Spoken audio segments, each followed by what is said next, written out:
tuned in to the TWU Local 513 podcast. The latest news, updates, and conversations that matter to our members.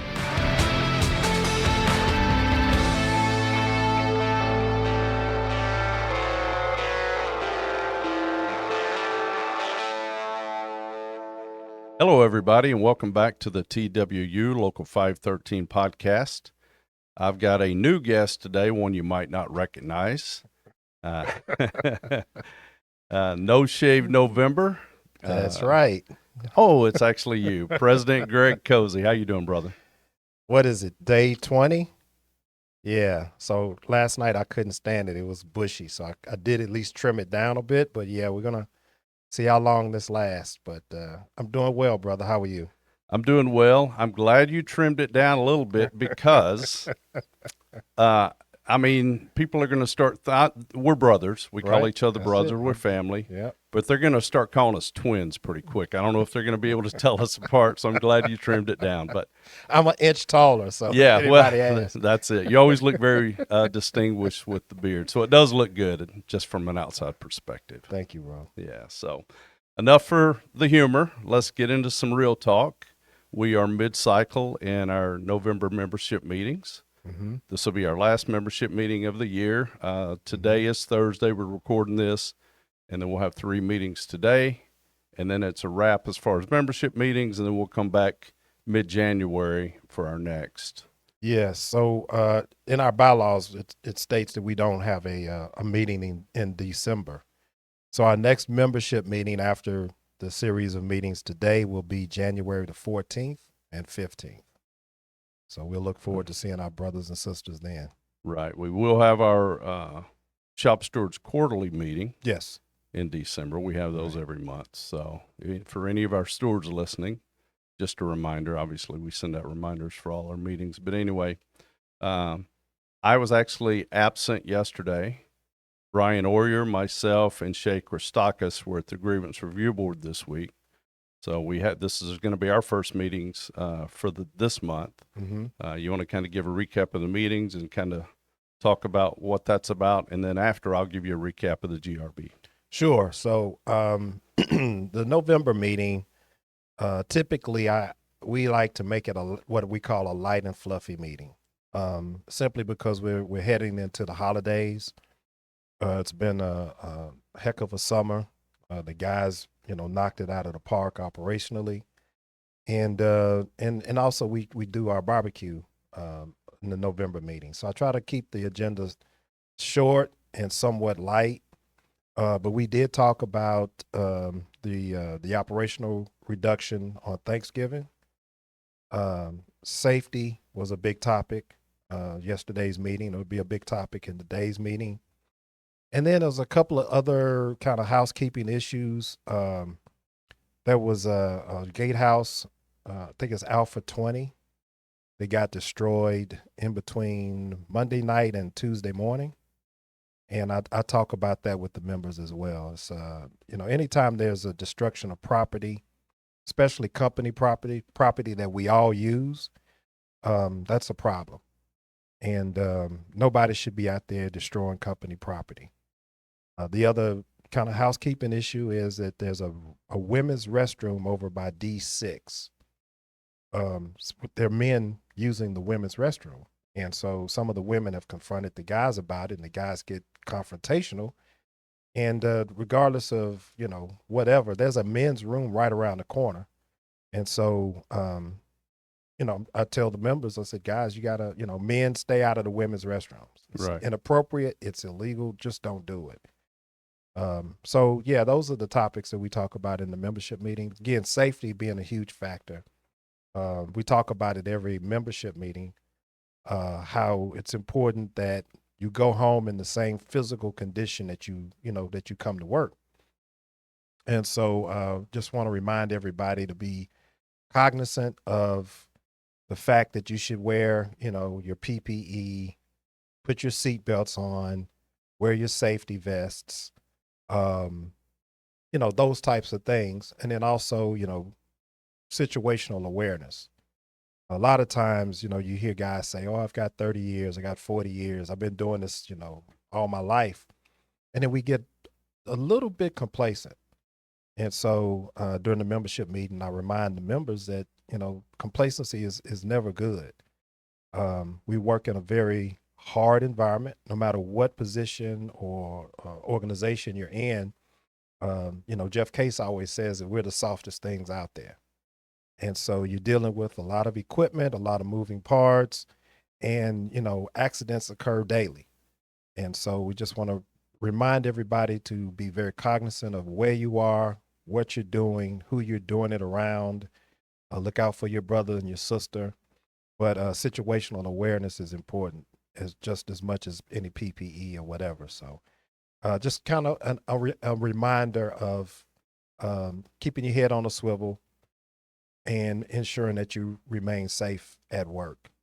Nothing is worse than having to make a phone call to someone's loved one to say that, that somebody's been injured, or God forbid that they've been killed on the ramp. Right. Unfortunately, I've had to make too many of those calls, too many visits to hospital rooms and everything else. And so, the very least we can do is remind our members to try to stay safe. Absolutely. I mean, when Jeff makes the comment about being the softest thing on the ramp, he always pokes me in the belly. I'm not sure what that's all about, but all seriousness, it is a dangerous place. Yeah. Less so if you're wearing proper PPE, paying attention, your head's on a swivel, Yeah. working, and doing things as you should safely. Right. So I would agree with that.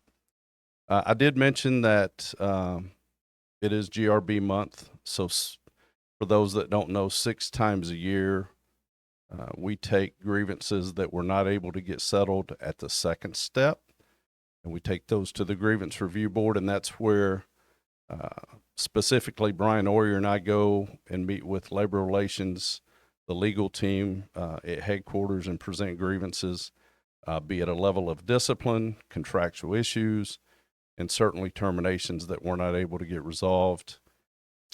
It's where the association comes together. For fleet service, we do it January, March, May, July, September, and November. Mm-hmm. And then maintenance does the same for their work group, and they do it, the odd months to the ones we do. So this time we had set up, I believe for the whole system, IEM TWU Association, it was right at 500 grievances that we actually went through and got through yesterday, being Wednesday. So that's a lot of grievances to handle. Yeah. Now the GRB review process started on Tuesday morning, though, right?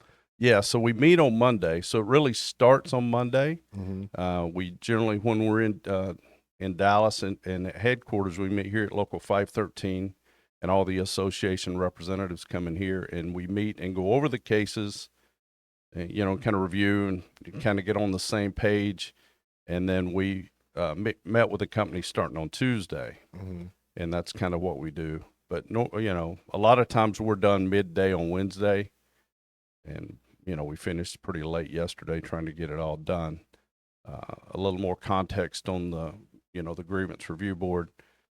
If it is a discipline grievance, the respective union handles it through the second step. Mm-hmm. Our grievance has the 3 parts. Terminations actually start at the second step.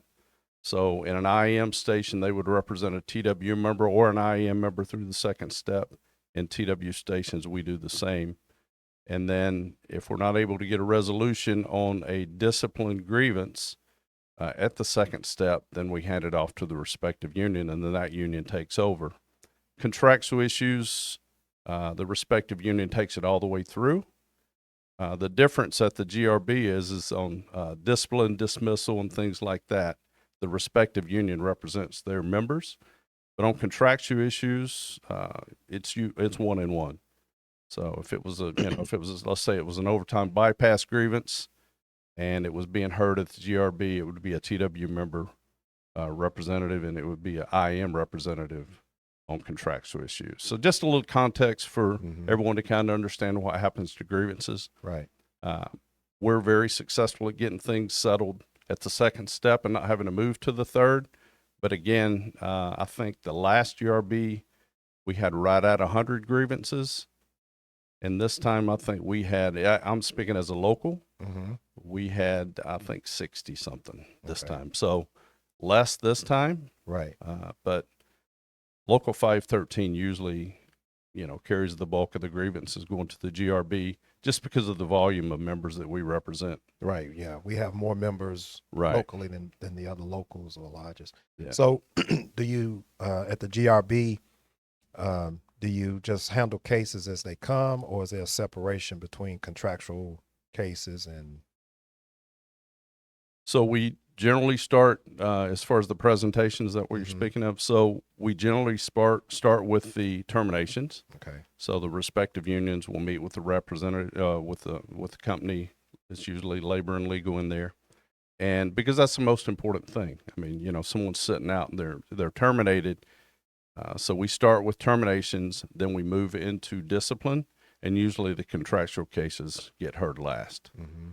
But there's a small amount of labor reps and one attorney, so it's kind of a general flow of how things go. Right. Now, Yeah. contractually, how long does the company have to answer? 14 days. 14 days. Yeah. Okay. Yeah. So, Yeah. and I knew the answer is just that the roles have reversed, and now I'm interviewing you. Yeah. So. Yeah.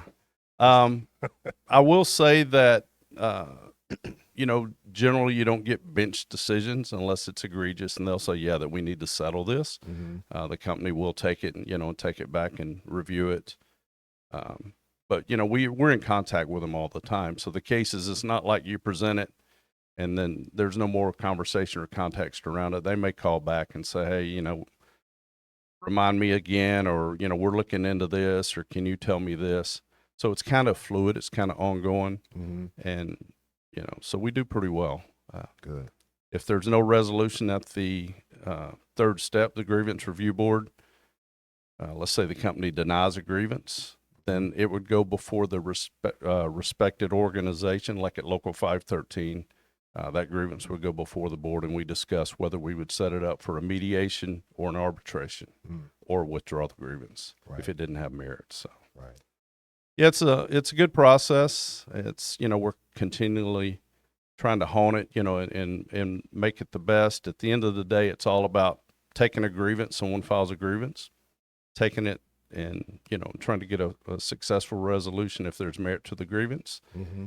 I will say here at Local 513, we kind of track the monetary settlements, and we do pretty well. We put a lot of money back in our members' pockets every year for the grievances they file, and that's just on the monetary side.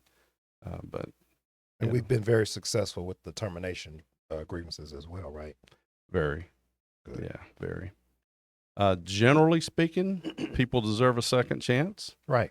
There's sometimes, someone may do something so egregious that they put themselves to where, they're not able to come back to the airline. And that's, it's usually something someone did willfully and does not take ownership, does not want to be accountable for their actions and things like that. But generally speaking, if somebody's out there and they make a mistake, or, sometimes even they do something willful, but it's not very egregious, most of the management team understands and would give them a second chance.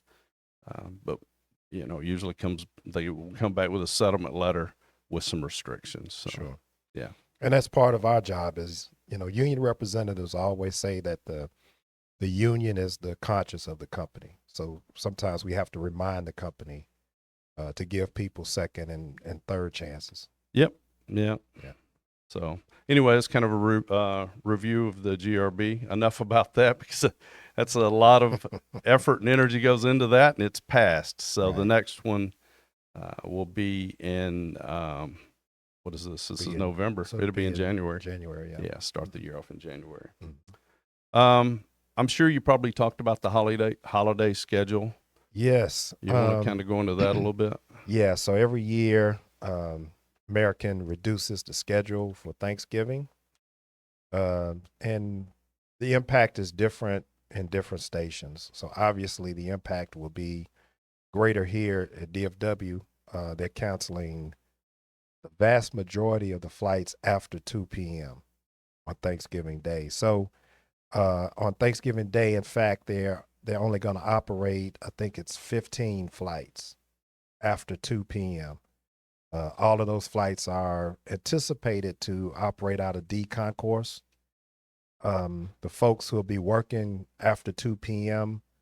Will primarily be working out of D Concourse. There'll be some folks in the A, B, and C bag rooms working those shuttle piers. So if passengers check in those concourses, they can, they'll be shuttling the bags from the individual concourses over to D side. But there's a huge number of folks who have been issued holiday off for Thanksgiving. And so there's going to be 300 crew chiefs and agents working after 2 p.m. on Thanksgiving. Wow. Yeah, it's a huge reduction. Huge. And that's in fleet. Yes. That's in fleet. Yeah. And that's at DFW. I mean, there's reductions around the system. Our small stations. Huge reductions. Yes. I mean, it varies on what the flight schedule looks like for that city.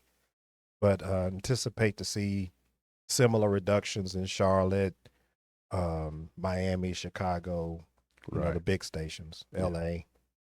So I got a call from a gentleman yesterday saying, hey, I've been forced off work and I'm losing my holiday pay. So I had to explain to him, you're not receiving some of the pay you would that if you work, but your holiday pay is at the actual 8 hours, which everyone gets, whether if you don't. Right. Whether if you work or you don't. Mm-hmm. But the time and a half is what you get if you do work. And Right. It would be no different if, Thanksgiving was your day off. You would get the 8 hours. You wouldn't be getting the time and a half to make the double time and a half. So yeah, I think some people interpret the contract in a certain way, and the reality is there's a penalty to the company if you have to work the holiday, and the penalty is the time and a half. right. So the contract, the way the language in the contract is written, you're going to get the 8 hours regardless whether you work or not. So. Right. Yep. Speaking of holiday, we're coming into Thanksgiving. Yep. So it's probably, we got a lot to be thankful for. Yeah, it's one of those holidays that I love, because it makes you kind of take a step back, or at least you should take a step back, give pause, and be, kind of think about the things in your life that are good, the things in your life that you're appreciative of, and the people in your life that, have an impact and you're thankful for. It's also one of those times, however, where if you have empathy for others, then you realize that not everyone has a lot of family, or not everyone has a lot of friends, or whatever, right? And so some people get a little melancholy and a little depressed during the holidays because of that reason. Right. Not everybody has a family to have, dinner with.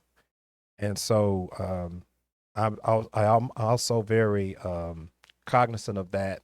And I think about those people and our members who really don't have, somebody to celebrate with. So, I always ask our members to be cognizant of it. If you have somebody that you work with and then that they get a little sad or whatever during this time, do something to kind of lift them up. Right. And of course, there's, always the EAP for those folks who get a little bit more overwhelmed with sadness or whatever. And there's always resources out there for folks who kind of need it. And that kind of extends all the way through Christmas. Again, Christmas is another one of those holidays where it's very family oriented, and some people are away from their families. A lot of our members commute, right, and they have to work on the holidays, or they're forced to work on holidays, or whatever, right? Scheduled to work or whatever, and so they're not able to be with their families. And so, again, while I'm very thankful for the things that I have and my friends and everything else, there's some people who just we need to kind of look out for. Yeah. We don't call each other brothers and sisters Nope. and family for nothing, right? That's right. Don't take it for granted. Absolutely. Do Don't not take it for granted. Yeah. Like you, Thanksgiving is one of my favorite times. I'm fortunate my son, my oldest son, and his girlfriend are going to come in for Thanksgiving holiday. And then so it'll be my two sons, my wife and I, my grand dog who'll destroy my home. That's cool. But it's all good. So it'll be good. Yeah. Thanksgiving is a good time, and I'll eat more than I should. Right. And then we move right in shortly thereafter into Christmas. Yes. Now, while we don't do anything formally for our members for Thanksgiving, we do have a Christmas event. You want to talk about that? Absolutely. So we, as a board, decided that we would do a couple of more events that are geared toward our families and our members' families, And so on December the 20th, we're having our second annual Christmas event. And so this geared toward the children and grandchildren of our members. Last year's event was fantastic. Yes, it was. We had elves, we had Santa Claus, the kids were able to take pictures. We had snacks for them, Christmas music, the Christmas movie was playing. And then the outside festivities, we had a snow blowing machine. The kids went crazy for that. Right. We had, and it was the hit, I was a little concerned about it because I thought at first it was just going to be a dog with some plastic antlers, but we actually had a reindeer. Yes, we did. And I thought the parents loved it just as much as the kids. Probably more so, it seemed. Yeah, it was just, a lot of selfies. And it was absolute. And the reindeer was just as gentle as ever. It was huge animal, but it was very gentle and photo friendly. Yes. So anyway, we have the same, a reindeer. I don't know if it'll be the same one, but a similar setup as last year. Hopefully we'll have more kids. Last year we had over 100 kids participate. Hopefully this year we'll have even more. But it's an event that we really look forward to. The kids loved it. And so again, that's December the 20th. Our members and their families and grandkids and everybody else, they're all, able to participate. And what we ask our members to do is go on our website and then register using the QR code. We've set up a QR code for registration. So, but yeah, it was a grand time last year. So it was a lot of fun. Yeah. The events we do, the Easter event, the Christmas event and things like that. To me, that is what makes everything we do so much more worth it, because you get to see the families, the kids, the picnic. I know we talk a lot about that. It's not all just about grinding out the workforce. Yeah. You have to find those opportunities where, so there's an old saying in the union game, in the union business, where you represent 20% of the members 80% of the time. And so that other 80% of the membership, they need representation too. And sometimes that representation looks like a Christmas event, an Easter event, a hat or a T-shirt or whatever. So we're very, very pleased to be able to do those types of things for our members. Yeah, I agree. It's a lot of fun. Let's get back to something else that you mentioned earlier. You said you talked a little bit about safety in the membership meetings. I don't know that we've ever had a membership meeting where we didn't discuss safety and talking about people being safe. And that's just traditional, right? Right. We harp on that. But there's more to just safety. What else goes along with safety? Well, it's obvious to us that training goes hand in hand with safety. It's almost impossible to create a good safety culture without having a good training department or a good training culture. And so we believe that it's imperative that moving forward, when management talks about safety, that they also discuss training. Right. And they put the emphasis on training. How do you develop a good safety culture? Well, part of that is that you articulate what the concerns are, but the other part of it, it may be even a bigger part, is that you provide good training. substantive training to the members about operating the equipment, about, the conditions of the ROM and everything else, the expectations, policies, procedures, and everything. And so training is an integral part of safety. And so the two have to go hand in hand. They must go hand in hand. You can't talk about training without talking about safety, and you can't talk about safety without talking about training. I agree. And discipline, the hammer over the head is not necessarily the way to try to get compliance, on safety items, because we want a safe workforce. We don't want anybody getting hurt. Listen, When you make that phone call, and like I said earlier, I've made those phone calls, and you just don't want to have to make them.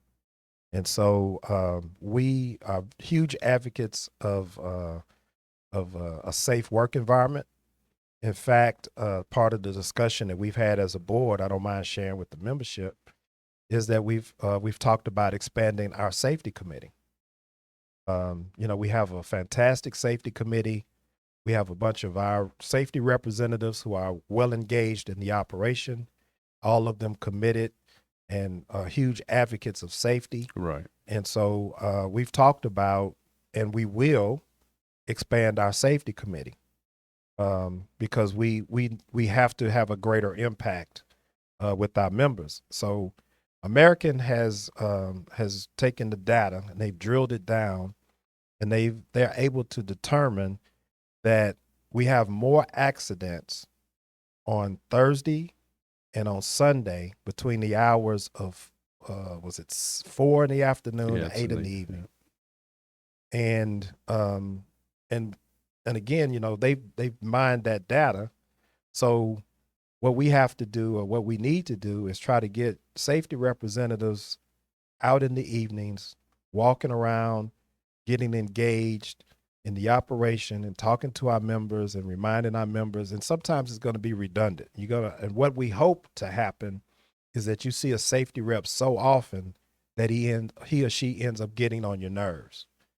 But what that means is that they are making their rounds and they are hammering down and they're talking about these safety issues. And hopefully, the emphasis on safety and situational awareness will move from the back of your mind to the front of your mind. And so that's one of the many goals that we have as a local moving forward for 2026. But to your point, safety is paramount. Absolutely it is. Yes. Yeah. The conscience of the company, we've got to try to hold them more accountable as well. Yeah. To the safety, the training, they need to put more emphasis into the workforce on that, because again, that's the most important thing. We want airplanes to come and go on time. That's what we do. They pay us to do a good job, but it's more than that. Yeah, if you're going to take care of your airline, you got to take care of the people that run it.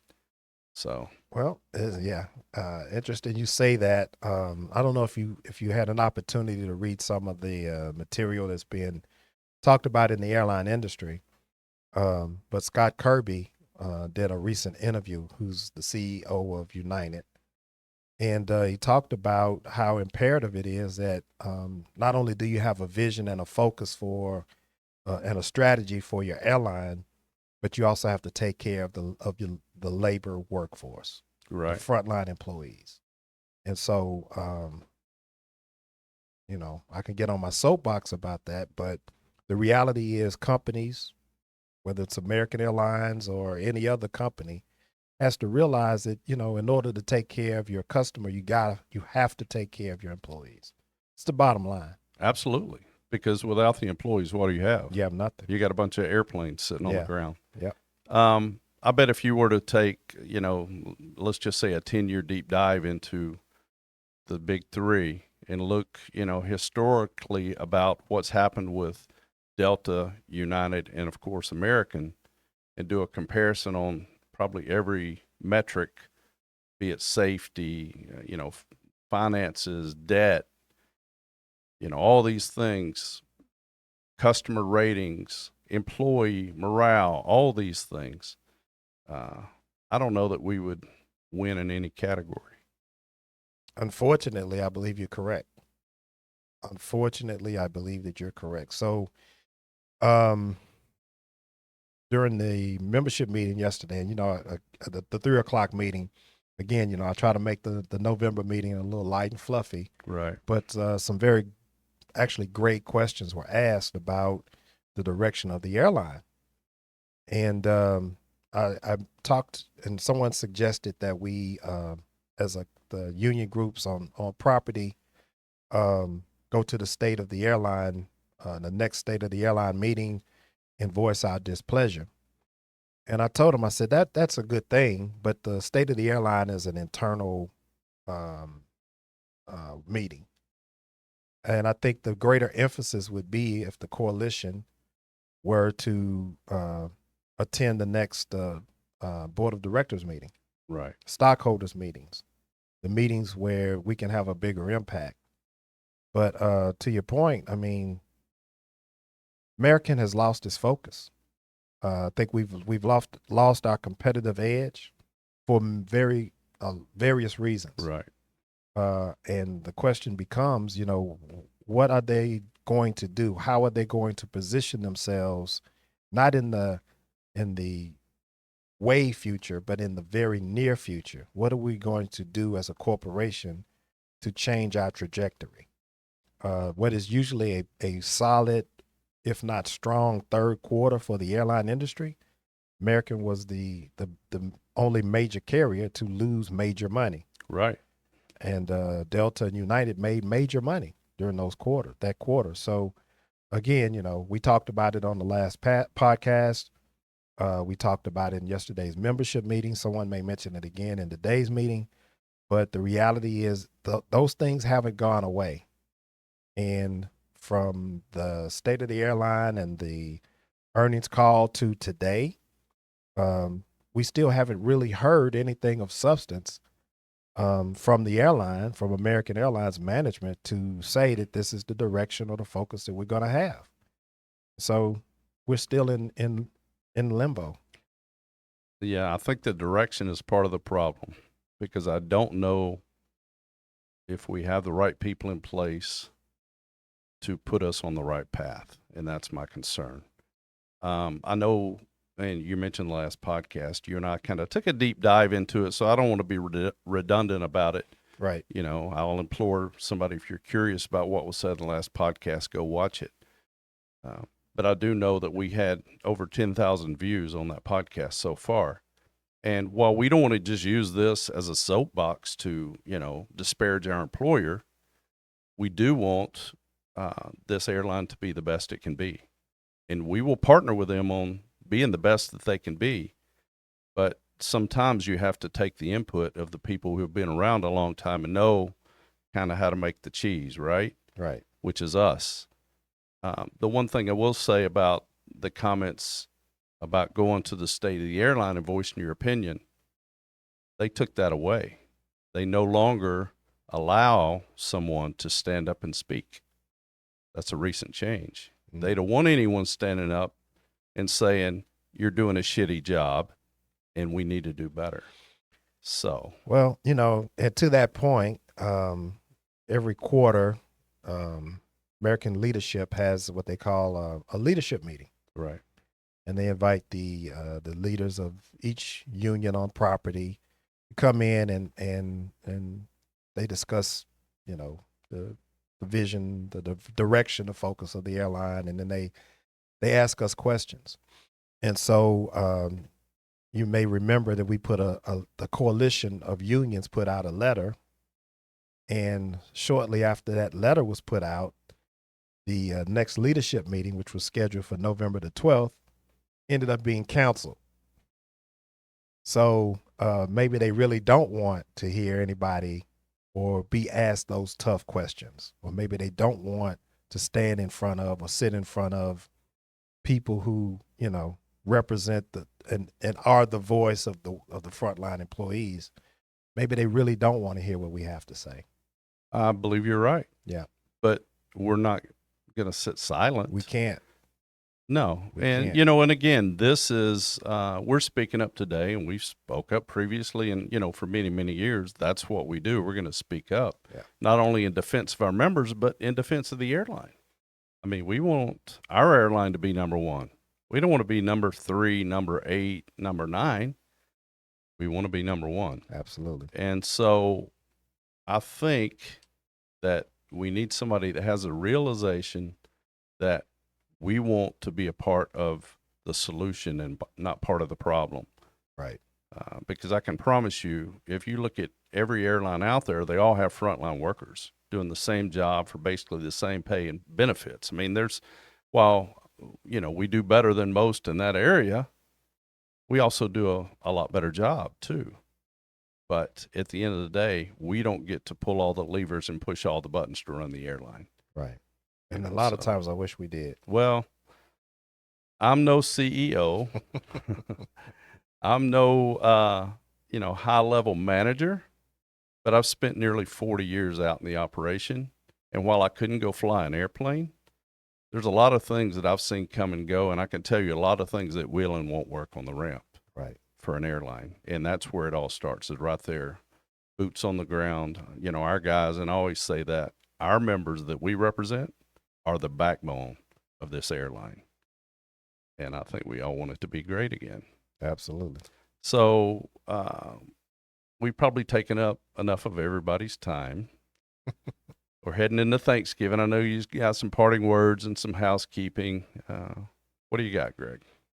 Well, I just want to wish everybody a happy Thanksgiving, a nice, safe holiday season. We have a lot of holidays coming up between now and Three Kings Day. So just want to, thank our members. We had a recent election. Yes. The election results were counted on November the 4th. And I want to publicly thank our members for entrusting us again to lead the local, to run the local, to be their voice when it comes to representing that contract and representing their issues, their concerns. It's a huge job. It's a huge responsibility. And nobody on the board and none of the folks who were elected take that responsibility lightly. And so just want to thank everybody for participating in the election. Those who voted, thank you for voting. I want to thank those who ran. Absolutely. It takes a bit of audacity and boldness to even put your name down on the ballot. And so that means that you want to be involved and you want to help others and you want to represent the contract. And so I want to thank those folks who ran for a position. But again, the unity and the solidarity that this local has is tremendous. And I couldn't be more proud to be part of it. And so, again, I want to wish everybody, first of all, thank everybody. And then, and even the detractors, iron sharpens iron. Absolutely. And, none of us are perfect. We all have, great intentions. And so when we fall short, we need our members to tell us where we fall short as well. But beside that, I want to wish everybody a wonderful Thanksgiving, a wonderful holiday season. We hope that, everybody chooses to participate in our Christmas event. And we hope that everybody stays safe in the process. So that's my parting conversation. And with that, I'll say ditto. I couldn't have said any of it better myself. I want to wish everybody a happy holidays. Be safe, as we harp on safety and everything else and the importance of that. And to your point that you made earlier, look out for your sister and your brother. Not everybody, maybe is blessed or, has the support. But anyway, I want to thank everybody for watching the podcast. Hopefully you get some value out of it. I know we enjoy doing it. Absolutely. And I do think it's important. So everybody have a great day, great week, and safe and happy holidays.